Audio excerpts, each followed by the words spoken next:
జై శ్రీరామ్, భారత్ మాతాకి జై, జై గోమాత. ఈరోజు పరాభానవ సంవత్సరం ఏప్రిల్ 6వ తారీఖు రోజు జరుగుతున్నటువంటి ఈ సాధు సమ్మేళనం గో సంరక్షణ విభాగంలో విశ్వ హిందూ పరిషత్ ఆధ్వర్యంలో జరుగుతున్నటువంటి ఈ కార్యక్రమానికి విచ్చేసినటువంటి స్వామీజీలకు, అలాగే గోరక్షకులకు, అతిరథ భక్తులందరికీ కూడా ఒక ముఖ్య సూచన ఏమిటంటే, ఈ భారతదేశ వ్యాప్తంగా 7,52,000 గ్రామాలు ఉన్నాయి. ఒక్కొక్క గ్రామానికి ఒక్కొక్క ఆవును, ఒక్కొక్క ఎద్దును పంపించగలిగితే 14 లక్షల అంటే 15 లక్షల ఆవులను ఏకకాలంలో మనం పెంచిన వాళ్ళం అవుతాం. ఎవరికి ఇవ్వాలి ఆవు? ప్రతి గ్రామానికో, మండలానికో, జిల్లాకో ఒక స్వామీజీ ఉంటాడు. ప్రతి గ్రామానికి ఒక ఆర్ఎస్ఎస్ కార్యకర్త, ఒక విశ్వ హిందూ పరిషత్, ఒక బీజేపీ కార్యకర్త, ఒక హిందూ, చివరికి గుడిలో పూజారి అనే ఉంటాడు. ఆ 5-6 మందిలో ఒక ఎద్దును, ఒక ఆవును ఈ యొక్క విభాగాలు పంచగలిగితే, ఫ్రీగా ఇప్పగలిగితే ఖచ్చితంగా మనము ఒక 15 లక్షల ఆవులను ఇప్పటికిప్పుడు ఈ రోజు నుంచి దాన్ని సాధిన వాళ్ళం అవుతాం. రెండో మార్గం, ఈ సెంట్రల్ జైళ్ళల్లో ఉన్నటువంటి ఈ యొక్క భాగ్యనగర్ గోశాలలో ఉన్నటువంటి కానీ, పట్టుబడ్డ ఆవులను తెచ్చి పెట్టిన జియాగూడ గోశాలలో ఉన్నటువంటి ఆవులు కానీ, ఇవన్నిటికి వెళ్ళి కొన్ని గోవులను దేశవ్యాప్తంగా పట్టుబడుతున్న ఆవులన్నింటినీ కూడా ఈ ఫ్రీగా ఇచ్చేటువంటి వాటిలో ఇవ్వాలి. దీనికి ధనసేకరణ కూడా జరగాలి. ఎందుకంటే ట్రాన్స్పోర్ట్ కూడా, ఒక ఆవును ఒక దగ్గర పంపించాలంటే ట్రాన్స్పోర్ట్ 10,000, 20,000 అవుతుంది.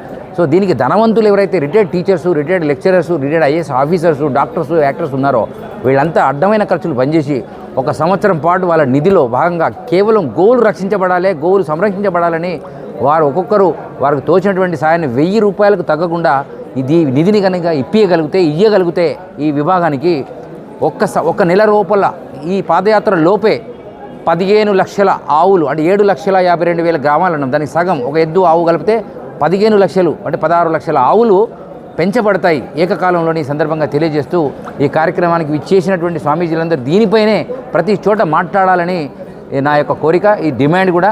అలాగే 75 సంవత్సరాల క్రితం ఉన్నటువంటి ప్రభుత్వము, గతంలో 200 సంవత్సరాలకి వెళ్ళినటువంటి బ్రిటిష్ ప్రభుత్వం చేసిన నిర్ణయం ప్రకారమే మనం ఎందుకు ఈ ఎగుమతి మన గోమాంసాన్ని చేస్తున్నామంటే, మనం పెట్రోలు, డీజిలు, గ్యాసు దిగుమతి చేసుకుంటున్నాం. ఎందుకంటే మన దగ్గర ఎడ్ల బండ్లు పోయినాయి, ఎద్దుల బండ్లు పోయినాయి, ఆవుల బండ్లు పోయినాయి. ఇప్పుడు బండ్లే కరువు అయిపోయినాయి. ఉన్నదల్లా పెట్రోల్, డీజిల్, గ్యాస్ బండ్లే ఉన్నాయి. కాబట్టి మనకు గ్యాస్, డీజిల్ ప్రాబ్లం ఉంటే మనం బతకలేము. కాబట్టి ఇప్పుడున్న ప్రధానమంత్రి నిర్ణయం తీసుకుపోవడానికి కారణం కూడా అదే. అప్పటి జీవో నిర్మాణం కావాలి, అది మొత్తం నిర్మానుష్యం కావాలి అంటే యావత్ భారతదేశంలో హిందూ ధర్మం కోసం ఆలోచించేటువంటి ఒక పార్టీ, మొత్తం డబల్ ఇంజన్ సర్కార్ అన్ని చోట్ల వచ్చినట్టయితే ఈ జీవో అమలవుతుందని మేము విన్నాం. అది అమలయ్యే విధంగా ఓటింగ్ను కూడా ఉన్నటువంటి హిందువులందరూ, ప్రజలు కూడా ఈ వచ్చే సంవత్సరం ఓట్లలో దీన్ని కూడా నిర్ణయం తీసుకుంటే ఈ గోవు యొక్క హత్యలు కావించడం అనేటువంటిది బంద్ అవుతుందని సందర్భంగా తెలియజేస్తూ, జై గోమాత, జై శ్రీరామ్, భారత మాతకి జై, హర హర మహాదేవ్, జై గురుదేవ్.